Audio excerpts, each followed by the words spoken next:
Sesuai dengan tema kita di proyek kelima saat ini apa? Gaya hidup berkelanjutan. Tentang hidup berkelanjutan dan mendorong mereka menerapkan gaya hidup sehat dan berkelanjutan untuk menjaga lingkungan sekolah dan sekitarnya.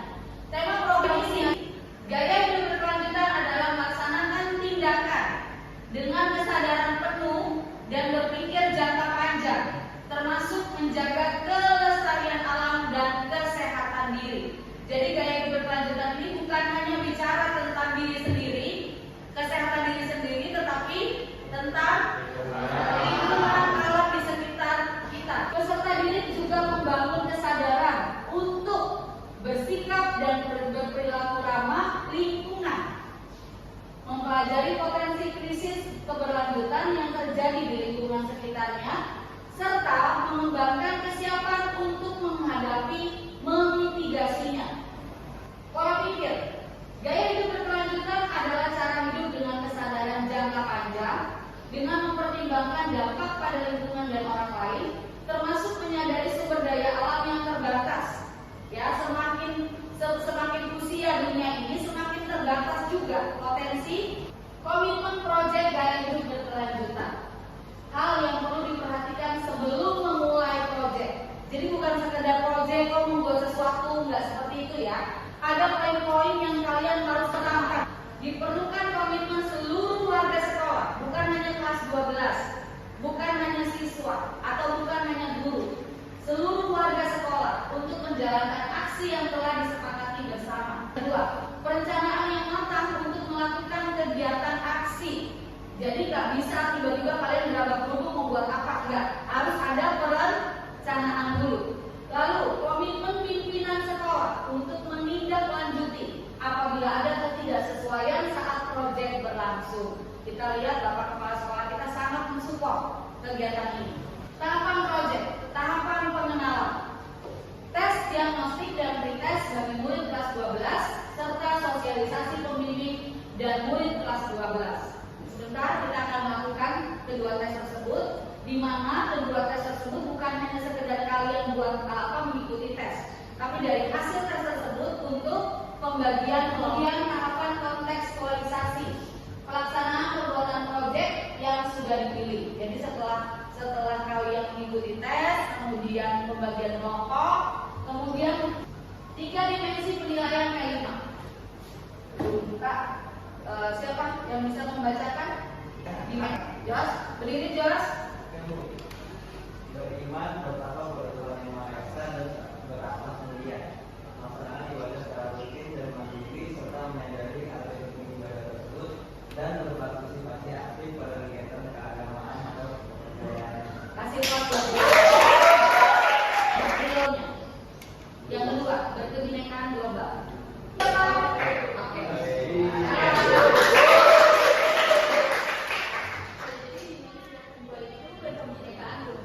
Berpartisipasi menentukan pilihan dan keputusan untuk kepentingan bersama dalam suatu kelompok. Nah, satu kelompok ini kan terdiri dari beberapa individu yang berbeda-beda. Nah, dari individu yang berbeda-beda ini kita menyatukan pikiran dari perbedaan yang ada, gimana sih kita bisa merancang suatu produk atau suatu hasil yang disepakati untuk hasilnya sama-sama itu. Upayakan. Siapa yang bisa? Ibu. Oke.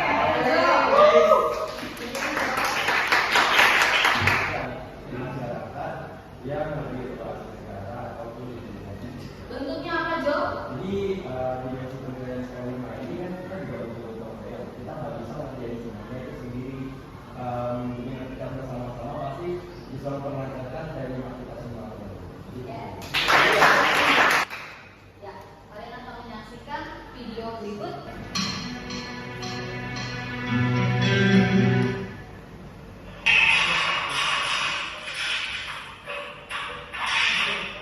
Jason, ayo Son.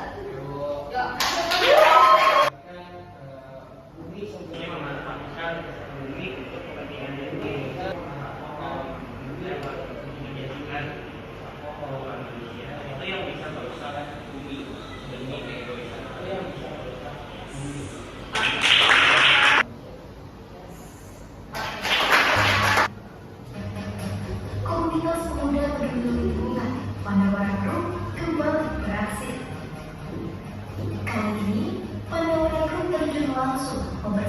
sampah diambil sampah di kali kerukut ini ke koloni parah. Hal ini dikarenakan sampah di sungai tersebut merupakan sampah. Oke, kesimpulan dari aku lihat dari video ini adalah kayak kesadaran kita sebagai pelajar ya, dari hal kecil kita bisa jaga lingkungan, bisa jaga kebersihan sekitar kita yaitu di sekolah dengan buang sampah pada tempatnya. Kalau misalnya teman kita belum masih seenaknya kita ingatkan kembali. Dan dari video ini kita dapat mengambil hal baiknya yaitu suatu organisasi Pandawa ini mau sama-sama membersihkan sungai yang udah kotor, yang udah sembarangan lah gitu. Jadi nggak tahu bentuknya kayak gimana, dan itu yang harusnya membangun kita untuk semangat lebih lagi akan kesadaran melestarikan lingkungan. Subtema kelima, gaya hidup berkelanjutan. Ini menjadi salah satu option buat kalian ya dalam pengerjaan proyek. Dari pemahaman kalian akan dua video tadi itu menunjukkan rasa kepedulian kalian akan lingkungan. Yang pertama, daur ulang sampah. Proses pengolahan kembali sampah jadi recycle dari sampah menjadi bahan baku baru yang dapat digunakan untuk membuat produk baru. Contoh produk: buat keranjang dari sedotan plastik, buat tas dari bungkus kopi, pembuatan ekobrik dan lain-lain. Kemudian ramah lingkungan, gaya hidup yang tidak membahayakan alam dan lingkungan hidup sekitar. Contohnya, wajib membuat komik digital dengan tema ramah lingkungan, serta memilih membuat iklan layanan masyarakat atau film pendek. Kemudian hemat energi, tindakan menggunakan energi secara bijak dan efisien untuk mengurangi pemborosan dan meminimalkan dampak negatif terhadap lingkungan. Contoh produk: wajib membuat komik digital dengan tema ramah lingkungan serta memilih membuat iklan layanan masyarakat atau film pendek. Pembagian subtema daur ulang sampah. Nah, ini ya, 12A, 12B, 12C. Nah, ini ada pembagian kelompoknya. Lanjut. Pembagian subtemanya masih seperti yang tadi. Ya. Ya, sekarang kalian coba buka laptopnya.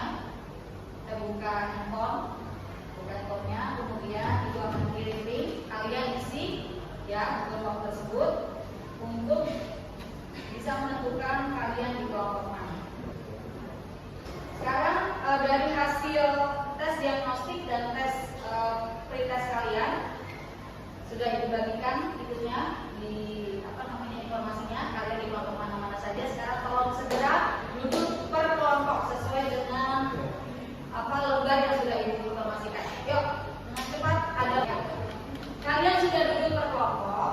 Sekarang ibu minta kalian mendiskusikan ya di kelompok kalian, merencanakan akan membuat apa dan temanya apa. Tema dan kalau temanya gaya hidup berkelanjutan, subtemanya apa? Oke, silakan berdiskusi.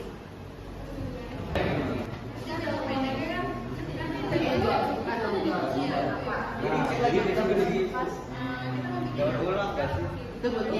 Iya, daur ulang memang. Daur ulang. Itu yang daur ulang. Tunggu sebentar.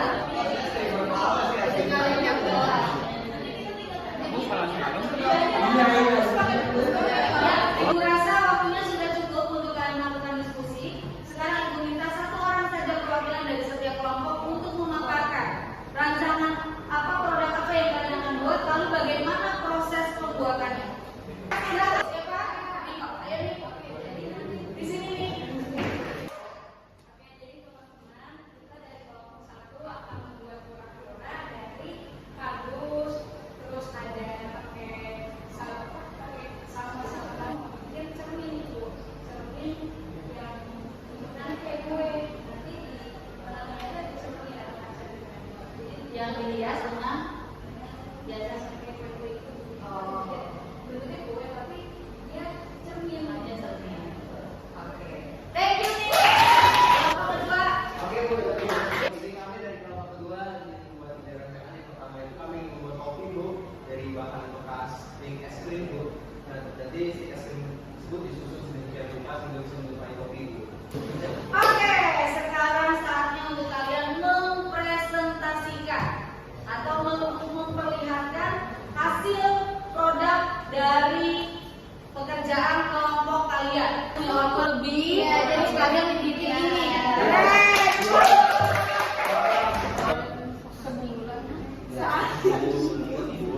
Dia sang hari harus kering sih. Sari Tapi kering. pas habis pengerjaan nggak boleh dipegang karena masih basah. Benar-benar harus kering. Harus kering. Betul ya. Ini dari kita pakai kardus pakai seperti itu, bisa tengahnya ada kacanya, dan kita hiasin pakai tutup botol sama stiker-stiker juga, dan kita juga pakai cat lagi. ini cerminnya ini nggak bisa Pertama dikirim. itu ada tote bag dari sisa bungkus soklin. Bung. Ya, nah nanti talinya tuh kita tempel juga ini dari tote bag bekas ya, bekas pakai, jadi kita copotin terus kita tempel ke sini. Terus ini kita taruh main bungkus permen lucu. Jika ini digabungkan sini ada kayak tarikan-tarikan gitu, karena ini di dalam jangkauan kami perkuat dengan teknologi yang bisa langsung kuat loh. Jika setelah digabungkan ini bisa banget dengan barang-barang.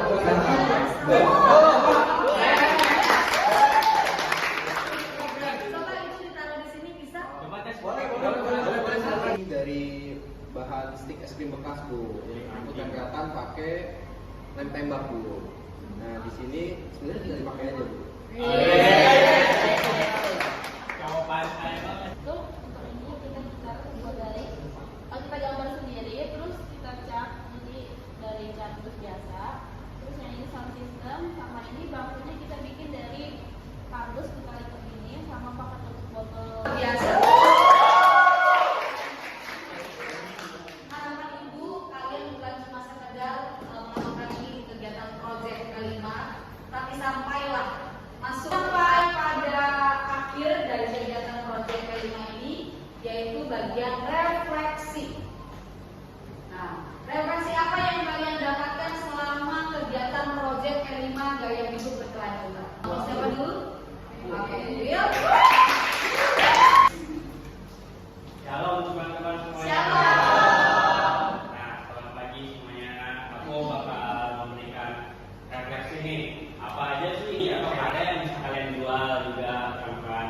Nah, mungkin segitu aja refleksi dari saya. Terima kasih. Halo semuanya. Saya ingin memberikan sedikit refleksi dan jadinya bisa mendorong orang lain. Salah satunya keluarga saya untuk bisa untuk juga memanfaatkan bahan-bahan dari daur ulang. Aku akan sampaikan tentang refleksi dari penerapan gaya hidup berkelanjutan ini. Yang pertama, diharapkan kalian mampu membawa bekal makanan sendiri untuk mengurangi sampah plastik. Artinya kalian diizinkan untuk tetap jajan di kantin, ya, tetapi tidak memakai styrofoam atau bahan baku plastik, tetapi membawa alat atau tempat wadah makanan dan minuman dari rumah. Ya, dan meminimalisir